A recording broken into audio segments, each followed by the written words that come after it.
4, 3, 2, arrancamos. Pues estamos en esta entrevista especial y me da mucho gusto que nos haya recibido en su oficina al ingeniero Ignacio Loyola Vera para Visión 10, el canal de casa, un especial que de verdad valoro mucho que nos haya dado un huequito en su agenda. Ingeniero, ¿cómo está? Bien, bien, muchas gracias, Rafa, gracias por esta oportunidad de dirigirme a los queretanos nuevamente.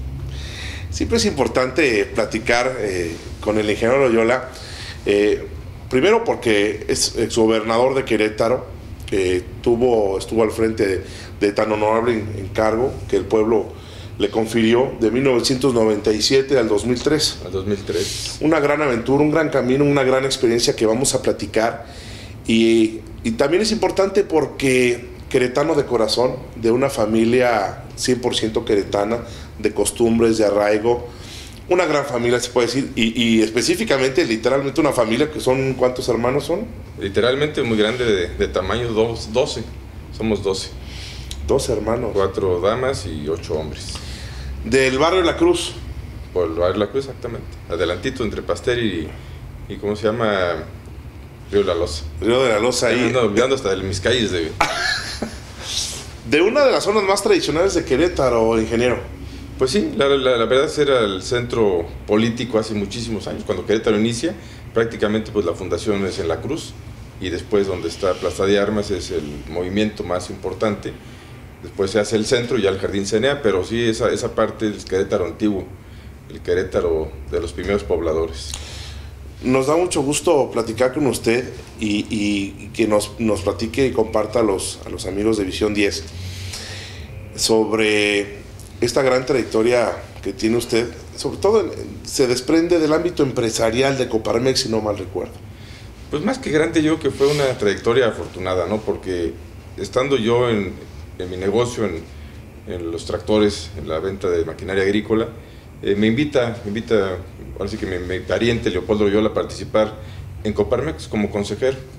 Yo en aquellos años, estábamos hablando a la mejor del año 92, 93, y acepto y me voy a participar a Coparmex, y empiezo a involucrarme un poco más en las cuestiones empresariales. Soy consejero de Coparmex y en alguna ocasión simultáneamente soy consejero de Canaco.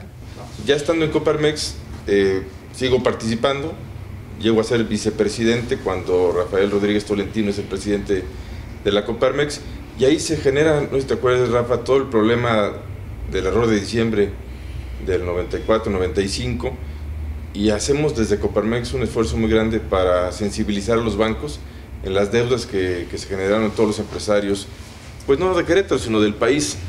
Junto con Carlos Abascal, claro, hacemos un trabajo creo que intenso, no se logra conseguir gran cosa, y después de ahí, pues por inercia yo llego a ser el presidente, que arranco prácticamente en febrero del 96 y salgo más bien en enero del 96, estoy exactamente 9 meses de presidente de Coparmex, y de ahí, al recibir la invitación del Partido de Acción Nacional para participar en el proceso interno, pues decido hacerlo y dejo la Coparmex. ¿Quién lo invita, ingeniero? ¿Quién lo invita al panismo? Mira, ahora sí que las paradojas de la vida, ¿no? Quien va a mi oficina de Coparmex, porque fue en Coparmex donde me fueron a invitar, fue Ramón Lorence y Francisco Garrido. Los dos fueron a invitarme a ser candidato. Yo no sabía que había que contender internamente, la verdad. Me dijeron, oye, ¿quieres ser el candidato del PAN? Dije, no, pues sí, está bien. Ya después, cuando ¿Usted comulgaba con el panismo, con las ideas del panismo? Siempre fui, la verdad, apoyaba el proyecto del PAN, simpatizaba con ellos, en la medida que podía ayudaba con algo en las campañas, pero nunca milité en Acción Nacional. La verdad no militaba yo en Acción Nacional. Yo primeramente acepté ser el precandidato del PAN y después me afilié. ¿Ahí tuvo que ver algo Diego Fernández de Ceballos? No, la verdad, en ese tiempo yo conocí a Diego, pero no por la política. Diego era cliente nuestro en la venta de maquinaria, yo le había vendido un tractor, algunos implementos agrícolas, sí, pero básicamente era eso. Yo sí recuerdo haberle ido a consultar, pues ahora sí que, pero ya prácticamente a platicarle, porque ya había yo aceptado. Aceptado. Es más, como que ni a mi esposa me dio tiempo ni de consultarle, como que di el zarpazo luego, y ya cuando le dije a Mari Carmen, yo ya sabía que no era de inmediato candidato, que tenía que participar en un proceso interno, y entonces sí me preocupé porque no estando yo afiliado en el PAN, y había en ese tiempo eran 5 precandidatos, estaba el propio Ramón Lorense, estaba Manuel Urquiza, estaba Paco Ceballos, por supuesto, estaba pues alguien más, a lo mejor posiblemente algún otro panista que no recuerdo en ese momento, y tu servidor, y después se fue decantando todo aquello para nada más quedar al final Paco Ceballos, que en paz descanse, y tu servidor. Una mañana fría del Auditorio San Javier, creo que en enero, febrero. 26 de enero. 26 de enero. Del 97. Hicimos un enlace, en aquel entonces un enlace control remoto, eran de los primeros enlaces de un servidor como reportero, me acuerdo, yo tenía pocos días de haber entrado como reportero, y me hablaban aquí en los audífonos y no entendía si me hablaban de veras o no. Me tocó ese día para mí muy significativo. Fueron mi primer evento en forma, en donde tuve la oportunidad de acercarme al jefe Diego, porque le llaman jefe en el panismo, le llaman jefe, es conocido en la política mexicana como el jefe, y preguntarle su opinión acerca del triunfo en la elección interna de Ignacio Loyola Vera. Y me acuerdo de unas palabras en general del jefe Diego, que decía: con este candidato vamos a llegar muy lejos, ¿no? Y calificó como exitosa esa contienda del Auditorio San Javier. La verdad fue una contienda, tú estabas ahí, muy alegre, de mucha concurrencia, de mucha tensión, porque fue verdaderamente intenso. Yo te puedo decir que fue el primer acto del panismo que es transmitido en vivo por la radio queretana. Sí. Porque pues, antes no había mayor interés, y generó mucho interés. ¿Por qué? No lo sé. Tal vez por la participación de Paco, porque el jefe Diego andaba muy activo en Querétaro, porque pues yo estaba, sí, pero no así como políticamente, pues yo nunca llegué a destacar políticamente en los partidos. Sin embargo, se dio esa sinergia que generó pues mucha expectativa, y recuerdo que pues, vino Felipe Calderón. Después de la convención, él vino a tomar la protesta, que por cierto le cedió esa parte a Ricardo García Cervantes, hoy subprocurador de la Procuraduría General de Justicia Federal en Derechos Humanos. Él fue el que me tomó la protesta. De hecho, siempre le he llamado mi padrino, a Ricardo García Cervantes. Y después de ahí recordarás que hubo una marcha hasta el Palacio de Gobierno. Sí. Después de la convención en el Auditorio San Javier, nos fuimos caminando. Es un grupo grande de panistas, y recuerdo perfectamente bien que todo el mundo quería entrar dentro del Palacio de Gobierno. Yo sí les pedí que fuéramos respetuosos. Y aquí vamos a entrar con orden el día 1 de octubre. Y así fue. Fue el primer gobernador panista, en donde pues las cifras no reflejaban en un inicio, ¿no?, las preferencias, y después vinieron los días y vinieron los cambios. Me recuerdo muy bien aquí en las calles de Querétaro, ingeniero, una situación muy peculiar que se dio con una unidad móvil de TV Azteca, que estaba un reporte, no sé si era Lalo Frías, el reportero de nosotros, que le decía a nuestra jefe de información, que el entonces era Lea Remis y que sigue siendo jefe de información, o sea, se está moviendo la unidad hacia el hotel donde estaban ustedes. El día de la convención.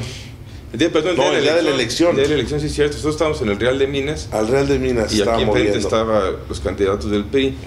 Y sí, fue una 5 o 6 de la tarde, ingeniero. Se movió toda la estructura de TV Azteca, fue la primera que se movió hacia el Real de Minas. Y ahí estaban las primeras señales de que Querétaro tendría su primer gobernador panista. Pero te acordarás también, tú estabas cubriendo el evento, que a las 6 de la tarde se mueven las unidades de TV Azteca, como a las 6:30 dan a conocer las encuestas de salida donde nos favorecían, pero realmente nosotros salimos a reconocer o aceptar, no sé cómo se puede llamar, el triunfo cerca de la medianoche, porque había mucha desinformación. Nosotros teníamos los datos que teníamos, sí ya nos daban una certeza, pero en México tenían otra información, entonces nos pidieron que nos esperáramos lo más que pudiéramos, hasta que por fin salimos. Y sí recuerdo, la verdad, a las 3 de la madrugada estar en el Jardín Cenea, y con una cantidad de gente verdaderamente a mí me sorprendió. Dije, a las 3 de la madrugada, para como aquí en Querétaro que decíamos que a las 9 soltaban el león, ¿tú te acordarás? Sí. Y ya no había nadie en la calle. Sí. A las 3 de la madrugada estaba verdaderamente repleto el Jardín Cenea, y ahí estábamos en el kiosco, estaba el jefe Diego, y pues dando un primer discurso político ahí medio atrabancado, pero se dio. Y de ahí a la casa de ustedes nos fuimos, y yo tuve prácticamente que desconectar el teléfono. No paraba de sonar el teléfono, entonces había que descansar. Yo tenía prácticamente, ya había completado en ese momento que desconecté el teléfono, yo 24 horas despierto. Y yo que dormí 2 horas, y el día siguiente pues había que estar, pues que alguna entrevista, que alguna reunión. Fue muy emotivo, muy intenso, y lo recuerdo con mucho gratitud, principalmente a la gente de Querétaro. Este bloque de la entrevista que llevamos de Ignacio Loyola Vera, del empresariado, del círculo empresarial, a la política, a la campaña, y de ahí empieza una nueva aventura, un nuevo camino hacia la gubernatura de Querétaro. ¿Cómo son esos primeros días como gobernador, ingeniero? Difíciles.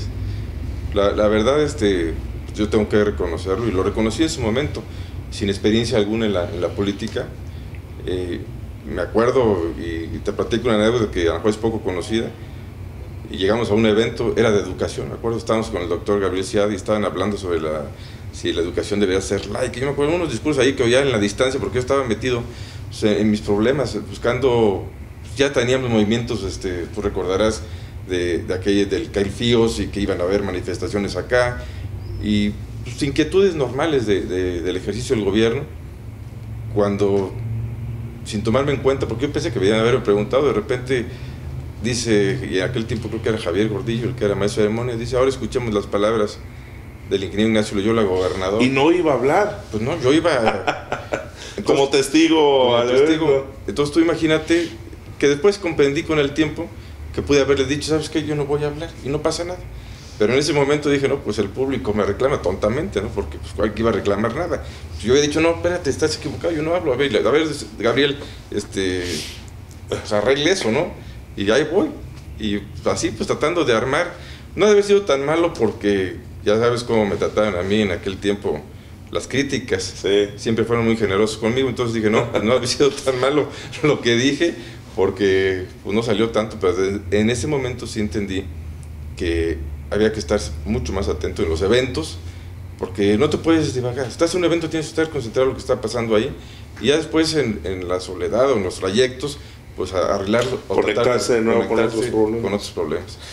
Es interesante la presión que tiene Ignacio Loyola en los diferentes sectores. Yo recuerdo una marcha de los taxistas, unos reclamos de los taxistas hacia usted como gobernador. En noviembre fue duro. Mira, el primer evento, y fue antes de los taxistas, fue el desfile del 20 de noviembre. Tú recordarás, también estabas en el periodismo, sí, que hubo ahí una simulación, porque fue una simulación finalmente, de que habían sido agredidos los periodistas, y se armó pues dirían, con una pluma se armó un guajolote. Y fue difícil, porque desbaratar todo aquello, pues no fue fácil.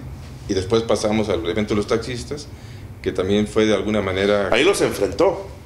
Pues sí, porque pues yo estaba acostumbrado a eso. Yo no estaba acostumbrado a estar escondido yo cuando hay un problema, y hasta la fecha, ¿no? Yo que siempre he tratado de enfrentarlos. Mucha gente dijo que fue un error, a la larga creo que fue un acierto, porque fue escuchar a la gente, ¿no? Porque estaban engañados. Yo también descubrí que tenía, hasta cierta medida, había sido engañado yo también, porque yo había asegurado que no iba a dar concesiones de taxi, y me presentaron una ahí que dieron sin mi autorización. Entonces, si yo no hubiera salido, pues no me entero de eso, asunto. Pues obviamente hubo que revertir todo eso, y fue complicado. Y ese día, la verdad, y por cierto, no encuentro ese video, yo lo tenía porque lo encontré y lo pusimos, y sí estuvo muy tenso. Allá en Palacio. La verdad sí fue, ya visto así ya en el tiempo, yo no sé cómo... Hubo de alguna manera un riesgo, ¿no? Un riesgo a lo mejor sí, el gobernador confronta, ¿no? Y platica con ellos, pero ahí no puede darse el riesgo, ¿no? De alguna manera. Después ya uno lo medita, ¿no? Pues sí, pero afortunadamente no pasó nada y todo salió bien. Sí, sí hubo golpes después, Sí. porque sí se calentaron ahí los ambientes, pero bueno, todo salió, gracias a Dios, bien. Y luego viene el presidente de la República en ese entonces, Ernesto Zedillo Ponce de León. Viene un 5 de febrero de 1998. Viene al Teatro La República y todo está puesto y dispuesto. Sin embargo, hay rumores de manifestaciones y por eso se monta un operativo de seguridad en los alrededores, o el primer cuadro de la ciudad, podríamos decirlo así, ¿no? Sí. Era de las primeras pruebas de fuego importantes porque venía el presidente Zedillo. Fíjate que previo a eso, bueno, pues el día 2 de octubre, prácticamente entrando, el día 2 sí. de octubre no se olvida, y tuvimos una reunión con todos los líderes de las zonas indígenas y los líderes sociales. Me acuerdo perfectamente bien ahí en lo que hoy es el Auditorio Gobernadores en Palacio de Gobierno, y estuvimos platicando. No llegamos a mayor cosa, pero ahí escuchando las peticiones que tenían. Y después, el 12 de octubre, el Día de la Raza, volvió a generarse ese mismo corriente de los líderes de los pueblos indígenas. Y ahí me acuerdo que llegamos a un acuerdo importante, que iba a haber una tregua, porque había órdenes de aprehensión pendientes para muchos de ellos, no generadas por mi gobierno, sino que ahí estaban. Sí. Y el acuerdo fue que iba a haber la tregua. Y me acuerdo perfectamente lo que les dije, nada más que no confundan tregua con debilidad.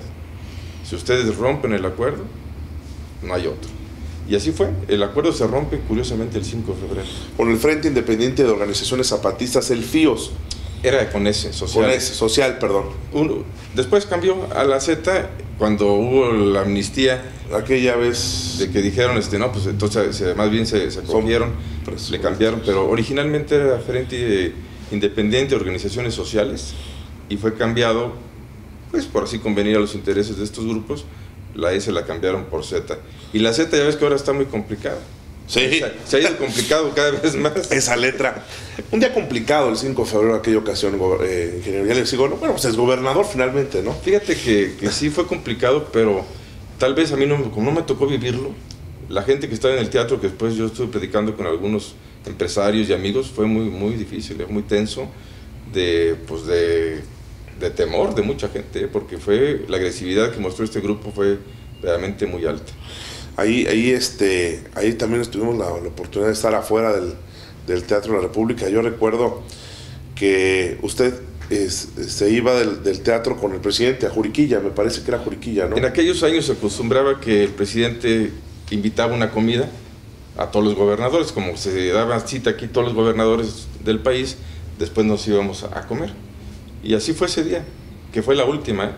Ya después de esa comida ya aprovechaba el presidente a hacer gira por el estado, sí, pero ya no la comida con todos los gobernadores. Y después, cuando cambió el gobierno federal, pues Fox canceló la ceremonia el 5 de febrero en Querétaro y se hizo en Palacio Nacional, que por cierto yo no asistí a la primera. ¿Por qué? Porque me fui ese mismo día y había un banco de niebla que no pudo pasar el helicóptero, porque ya para entonces ya teníamos helicópteros. El helicóptero, el queretano y el CONIN, que llegaron a la administración de Ignacio Loyola Vera. Así es. 2 helicópteros de marca francesa. Eurocopter. Que ahora ya están en puerta de inversiones importantes, tengo entendido, aquí en Querétaro. Fíjate que desde aquellas épocas se platicaba con ellos y el comprar 2 helicópteros, y que fueron de los primeros que se compraron aquí en México para los gobiernos de los estados, y fueron comprando más. Yo recuerdo que tal vez el primer Eurocopter que se compró fue el de Vicente Fox, fíjate, cuando era gobernador de Guanajuato. Y cuando yo en alguna ocasión lo visitaba, vi que tenía ese helicóptero y ahí nos acercaron y compramos el primero, el queretano, y después se compró el CONIN, y que en aquellos tiempos eran dedicados exclusivamente para la... O sea, se abrió la puerta para que otros gobiernos se fijaran también en ese Pues empleo. sí, yo pienso que y también había un presupuesto un poquito más amplio para poder comprar, porque se empezó a incrementar desde aquellos años un presupuesto para seguridad, porque esos helicópteros se compraron con ese fin, para las dependencias de seguridad del Estado, y eventualmente se utilizaban, como hoy también se utilizan, para hacer algún transporte de funcionarios, que es una ventaja enorme, ¿no? Pero en aquel tiempo, pues era febrero, como estamos prácticamente en estas épocas, que de repente amanecen las neblinas. Sí. Y así pasó. Yo no pude llegar porque había un banco de niebla, y yo creo que yo sí fui más prudente, que a veces lo que ha pasado, que por llegar, pues nunca se llega, ¿no? Desgraciadamente. Siguió la administración de Ignacio Loyola Vera y vinieron las transformaciones para el Estado. Pues mira, yo te diría que mucho de lo que se pudo hacer fue por iniciativa de la sociedad. Yo creo que sí fue un gobierno o tratamos de estar atentos a lo que la sociedad quería, escucharlos, y yo creo que conté también los primeros 3 años con el apoyo muy importante del presidente de la República. La verdad, con la inexperiencia que yo tenía, pues con un Querétaro que estaba un poquito rezagado, porque veníamos acuérdate del problema del 94, 95. Así es. No nada más afectó a los empresarios, también afectó a los gobiernos. Querétaro quedó atrapado con una deuda que en aquel tiempo era grande. Hoy pues tenemos un presupuesto de 22,000 millones de pesos, hablar de una deuda de 1,000 pues no significa mucho. Pero cuando yo inicié tenías una deuda de 1,000 millones y un presupuesto de 3,000. Entonces dices, caray, pues sí pesa. Ya ahorita te digo, ya no. Y la transformación se da, insisto, por un apoyo importante del presidente Zedillo, que nos empieza a apoyar con sus propios secretarios, y se empiezan a desatorar muchas cosas que estaban por ahí entrampadas. Viene una gran inversión extranjera a Querétaro, como que el cambio, el hecho de que a nivel nacional se vislumbraba ya una democracia, abrió mucho más la posibilidad de que llegara la inversión a Querétaro, y creció muchísimo esa inversión, creció muchísimo, llegaron muchas industrias, y con la llegada de Vicente Fox pues fue otro respaldo a la democracia en el país, y llegaron más inversiones todavía, y siguen llegando porque Querétaro tiene esa cualidad, ¿no?, de su ubicación, y por qué no decirlo, como yo lo decía siempre, que lo mejor de Querétaro es su gente, y eso ayuda enormemente.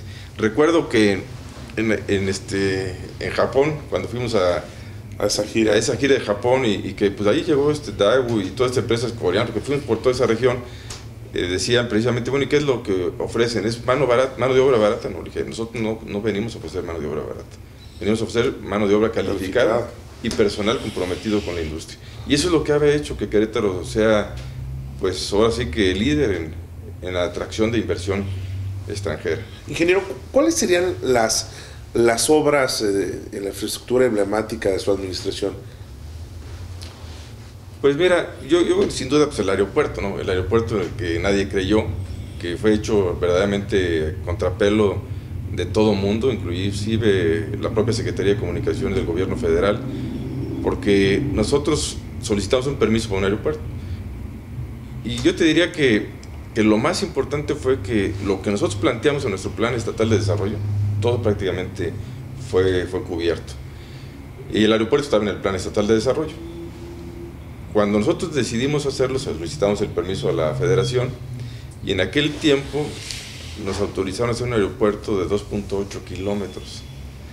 Y me acuerdo que el ingeniero Ramos llega y me dice, oye, pues una buena y una mala. La buena es que sí nos autorizaron el aeropuerto, pero la mala es que dice que es de 2.8 kilómetros. Le dije, a ver, léele. Y empieza el ingeniero. Se autoriza el gobierno del estado de Querétaro a construir un aeropuerto en tales coordenadas, en tal ubicación, con hasta ahí. No me leas más. Hasta ahí. La distancia yo la voy a decidir. Las coordenadas ya no las dieron, que eso es lo importante. No puedes mover un aeropuerto. La distancia, la longitud, eso es. Y nos fuimos por la libre. ¿Y no se molestaron más, ingeniero? Pues yo creo que sí, pero hoy por hoy eso le da a Querétaro un gran atractivo. Y además no se cometió ninguna falta, porque el aeropuerto no puede ser limitado. La ubicación sí tiene sus limitantes, pero la longitud, el ancho de la pista, que sea de concreto, también eso causó cierto malestar, porque... La torre, critican mucho la torre también, ¿no? Pues la torre que se iba a caer supuestamente, y pues no se cae, porque fue calculada por Alejandro Holguín, un excelente calculista, ingeniero civil, con un prestigio enorme aquí en Querétaro, y que yo tenía toda la confianza, con él mismo, yo estoy seguro que ayudó a los cálculos del CRIC. El CRIC también no se iba a caer jamás, fue tirado, y ahí está pendiente alguna responsabilidad, porque y ya sin querer ponerle sal y limón a la herida, pero los juicios se ganaron todos. Entonces, a quien se acusaba era el ingeniero Ramos. Él demostró en tribunales o sea, su buena labor. Entonces ahora la pregunta es, ¿quién va a pagar lo que demolieron? Esa pregunta ahí queda para la historia. Esos fueron uno de los rasponcillos por ahí que se dieron cuando al final de su administración. Y a mí me llama mucho la atención porque políticamente hablando, si fue de un inicio fortalecido por su partido, Después, como suelen ser en las democracias, el partido, los grupos se dividen, ¿no? Y hay división ahí, y mi percepción es que no tiene Ignacio Loyola Vera el suficiente respaldo de su partido, como que se aparta un poco, ¿no? Yo te diría que de mi partido sí, de ciertas gentes que encontraron el partido no. Y te voy a decir, y no porque yo lo diga, acabo de inscribir hace año y medio, 2 años, para ser consejero estatal y consejero nacional en la democracia del partido. Y tanto los militantes del municipio de Querétaro como militantes del estado me eligieron para ser consejero estatal y consejero nacional. Eso para mí fue una satisfacción muy grande, porque el volverte a exponer a la democracia interna de tu partido, a pesar de lo que tú acabas de señalar, pues obtuve pues la distinción de ser consejero estatal, que sigo siéndolo, y consejero nacional en este momento. Durante la administración de Ignacio Loyola Vera como gobernador, vinieron los cuestionamientos. Son cuestionamientos que a los gobernantes se les hacen en su momento por diferentes cuestiones, pero ante los cuestionamientos también había frases célebres, había dichos curiosos, ¿no?, que el ingeniero Ignacio Loyola Vera desprendía ante muchas veces los cuestionamientos que hacían los periodistas. Pues ya no me acuerdo, pero dicen que así era. Y el Perico Blas, por ejemplo. Bueno, tú sabes como por qué se genera. Mira, normalmente esas cosas se daban porque la insistencia de los medios era verdaderamente... Y eso sale, y tú te acordarás, se acusaba en aquel tiempo al gobernador Montiel de espionaje. Y fue noticia que yo acuerdo haber visto en la televisión, en los noticieros importantes de este país. Y yo creo que lo que se decidió es, pues vamos a buscar a ver cómo repartimos esta culpa, ¿no? Entonces vienen a Querétaro y empiezan a preguntar. Y a lo mejor mi error fue haber comentado, no, pues lo que es espionaje, no, porque no se hace espionaje. Lo que tenemos es un grupo de inteligencia, que sí había, y que pues informa de lo que está pasando en la universidad, lo que sucede en los mercados, porque tienes que tener gente que se llama desarrollo político, que están dentro de la Secretaría de Gobierno, y que son precisamente personas de carne y hueso, no electrónicas, que van y se ubican y platican. Su oficio es platicar, igual que era el CISEN. El CISEN venía y platicaba con un gobernador, platicaba con el presidente municipal, luego se iba a los mercados y hacía un rompecabezas. Yo estoy convencido que el 90% de la información está en la calle. Y si tú la tienes, el 10% lo puedes imaginar o más o menos predecir. O interpretar. Interpretar hacia dónde va a caminar. Entonces yo declaré eso, tenemos un equipo de inteligencia. Regresa el periodista. Oiga, ¿cuántos son en el equipo de inteligencia? Entonces tú eres periodista. Si yo digo 20, ¿quiénes son? ¿Dónde están? ¿Cuánto ganan? Entonces dije, ya aquí vamos a acabar con esto. Le dije, tomando en cuenta el perico, fue exactamente mi respuesta. Parafraseo, pero puedo asegurar que así fue. Tomando en cuenta el perico, sin tomar en cuenta el perico. Y dice el reportero, tomando en cuenta el perico. O sea, el que lo aceptó fue él, no yo. Tomando en cuenta el perico, le dije, entonces somos dos, el perico y yo. Si hubiera dicho no, sin tomar en cuenta el perico, soy yo y se acabó, no hubiera existido Blas. Realmente fue el reportero el que lo creó. Vinieron las lluvias fuertes que cayeron y sorprendieron a todos, y sorprendieron al gobierno del estado de Querétaro también. Pues mira, yo te diría que afortunadamente no hubo desgracias así, salvo unas personas que imprudentemente cruzaron un dren, pero todo fue controlado. O sea, sí hubo daños, por supuesto que los hubo, pero también hubo atención del gobierno. Ahí también se dio otro, y yo me decía, bueno, que usted, porque yo iba a las colonias, obviamente no llevaba los medios, y me acuerdo que si se van a ensuciar los zapatos, le dije, mire, aquí ya pasó ese tiempo de la fotografía del gobernador con los zapatos llenos de lodo, y ya para la fotografía, y ni se paraba. Le dije, aquí lo que hay que hacer es dar respuesta. Entonces ahí se generó que yo no me ensuciaré los zapatos, y ya sabes, los dichos a veces se cambian, puedes decir una cosa, se convierte en otra, y pues con tal de sacar una nota, pues la cabeza la pueden poner como sea, pero yo te puedo decir que nunca viste una manifestación de gente que no fue atendida en el proceso de inundación. Hay empresarios que hasta la fecha recuerdan y agradecen el apoyo del gobierno del estado.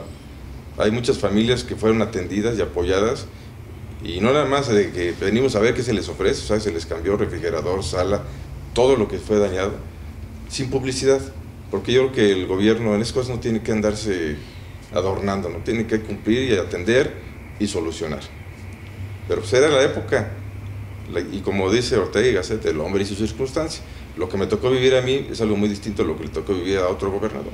Pues cada quien en su tiempo pues decide, bien o mal, pero el gobernador es el que tiene la responsabilidad y tiene que tomar la decisión que en ese momento, estoy seguro, él cree que sea la mejor. Yo no creo que nadie vaya a decidir nada en contra del pueblo de Querétaro, a sabiendas de que le va a hacer un daño. Y una vez ya siendo exgobernador, ingeniero, la reflexión que hace, como usted ha mencionado, a veces en la soledad, meditando lo que fue, ¿qué pensamiento le viene?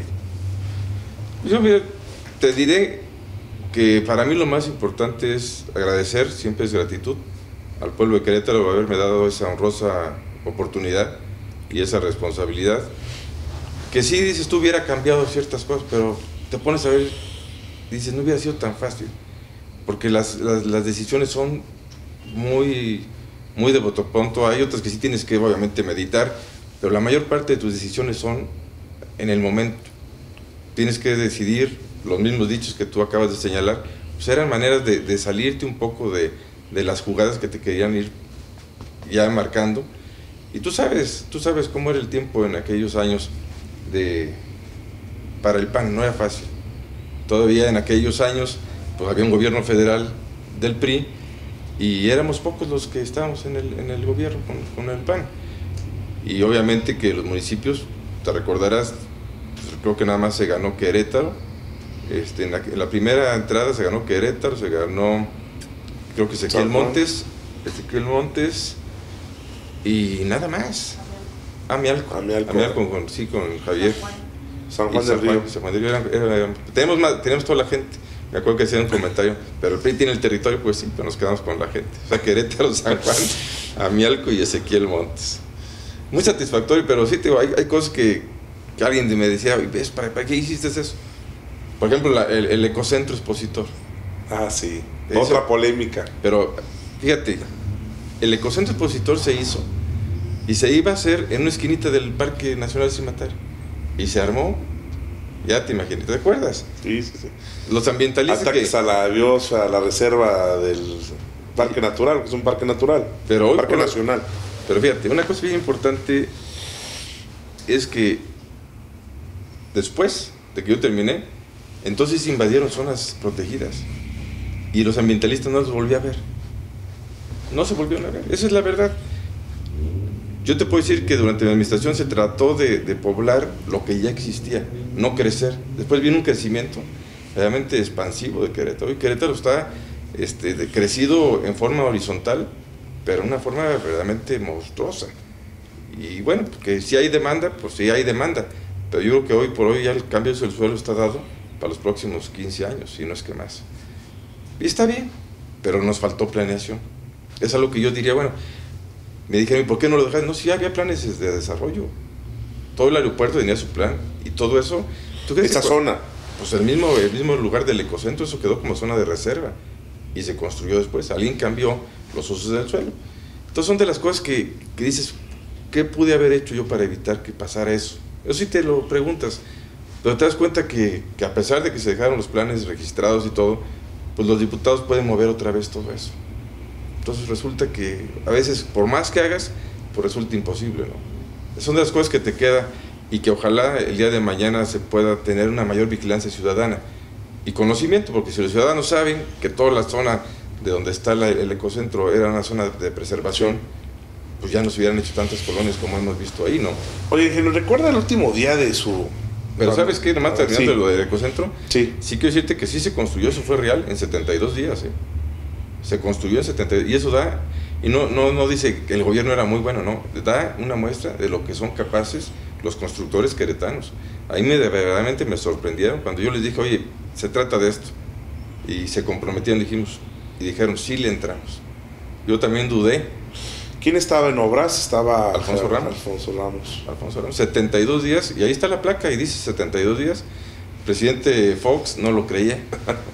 Bueno, mi papá, que en paz descanse, me decía, ya avisa mejor que ya no va a haber el ecocentro, porque veía para arriba, porque todo el mundo estaba con los ojos puestos allá, y eso estábamos trabajando acá, y no se habían dado cuenta muchos. y estaba toda la atención de aquel lado. Y ahí va, pues, y le dije, ¿sabes qué? Mira, estamos en otro lado, y ya me lo llevé y le dije, bueno, pues ya. Es que era mucha atención también para él, pobre. ¿Y lo entregó? Y se entregó en tiempo. Ingeniero, ¿recuerda el último día de su administración en el Teatro de la República? ¿Platicó con el que le entregó usted el poder, con Francisco Garrido? ¿Ese día platicó con él o nada más se vieron? Platicamos porque llegamos juntos, de alguna manera quedamos de vernos en la Casa de Gobierno, y de ahí nos fuimos juntos, pero no revueltos, cada quien en un vehículo. Ajá. Y llegamos al Teatro de la República, nos bajamos, y le cedí el paso por la cortesía, entró él primero junto con su esposa, y yo entré enseguida, y ya pues obviamente ya estando adentro pues ya no hay forma de hablar. ¿No platicaron nada días más antes? con los ojos? Sí, ¿qué se decía? Días antes no platicaron, sí, debieron de platicar, ¿no? Sí, por supuesto. ¿Y más o menos en qué tenor iban esas Pues en chino, charlas? japonés un poco. Y... Pero bueno. De lo que oye, ¿cómo está la entrega? A ver, más que nada los equipos. ¿Qué me dejas? Los equipos, mira, se le dejó, yo que comparado con lo que a mí me tocó recibir, Sí. pues un estado muy sólido, con finanzas muy solventes, con dinero, bastante dinero en el arca pública. Entonces eso para mí me dio también satisfacción, ¿no? Un gobierno ordenado, un colegio de policía eficiente, una policía ordenada, equipado. Mira, tan solo un dato, el equipo de cómputo que teníamos en el Palacio de Gobierno era realmente, era un IBM 360, de esos que ocupaban un cuarto de la computadora, sí. Se cambió todo eso. El conmutador también tenía quién sabe cuántos años, toda la comunicación en el Estado a través del sistema Matra, un avión, 2 helicópteros, patrullas, pero así se dejó un gobierno equipado con el esfuerzo de todos los queretanos.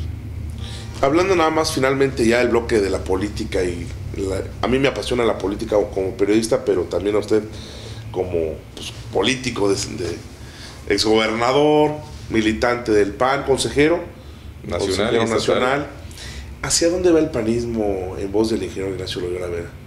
Pues mira, ya lo que dijo Gustavo Madero, se reconoció que cometimos muchos errores, eso es importante haberlo reconocido, pero que sigue otra etapa, ¿no? Ver quiénes realmente con sus errores afectamos más o menos al panismo, pero sobre todo quién traicionó los principios del partido. Yo creo que sí debe haber sanciones, debe haber señalamientos, aunque sea al interior, y obviamente debe haber gente que deba salir del partido y que no deba nunca más presentarse a un proceso de elección. Eso es lo que yo creo. Y ojalá se dé, porque no podemos estar escuchando que vamos a hacer por los mismos que dañaron el partido. Y eso digo que todavía hay muchos que dañaron, que hoy son los que traen la voz cantante, y que tendremos poco a poco pues, que ir como panistas poniendo a cada quien en su sitio. Decía el senador Francisco Domínguez hace unos días que tuvo oportunidad de entrevistarlo en el estudio, decía, al PAN le hace falta actitud y unidad. ¿Coincide, ingeniero? Pues depende de qué actitud, ¿no? Y la unidad, sí es así, sin duda siempre ha sido un problema, porque cuando... Te voy a poner un ejemplo de unidad que se dio recientemente en el Marqués. En el Marqués estaban varios que querían ser presidente municipal. Se juntaron y se repartieron. Los que querían, que ese era lo que yo les propuse, y tengo los antecedentes en el 2008. En octubre de 2008, yo convoqué a todos los actores políticos de mi partido para presentar la situación real.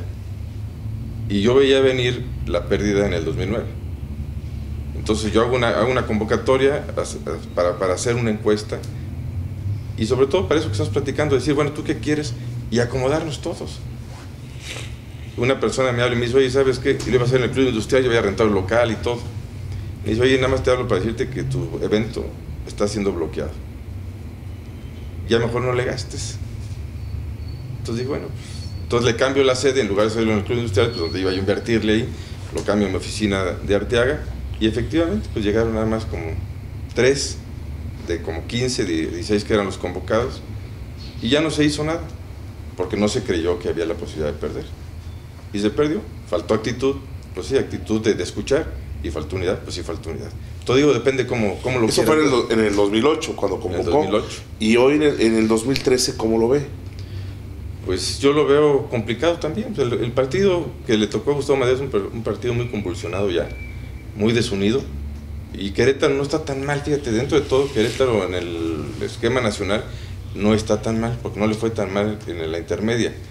Pero en otros lados, Por ejemplo, Jalisco, ¿qué decir, no? Jalisco está deshecho, Morelos está deshecho. O sea, inclusive estados que están gobernados por Acción Nacional están deshechos en este momento. Querétaro, insisto, no está tan del todo mal. Pero sí, actitud pero muchas actitudes se requieren, no nada más una actitud como palabra suelta, pues no. A ver, y sobre todo ejemplo, ¿no? Creo que el ejemplo es mejor que la actitud. Pues le queríamos agradecer, ingeniero Ignacio Loyola Vera, exgobernador de Querétaro, político queretano. ¿Qué más podemos hacer? Pues sus finas atenciones para Visión 10, para Cablecom. Esta agradable entrevista, ingeniero. Muchas gracias. Y decirles, pues como siempre es en la política, tú no te metes, te meten.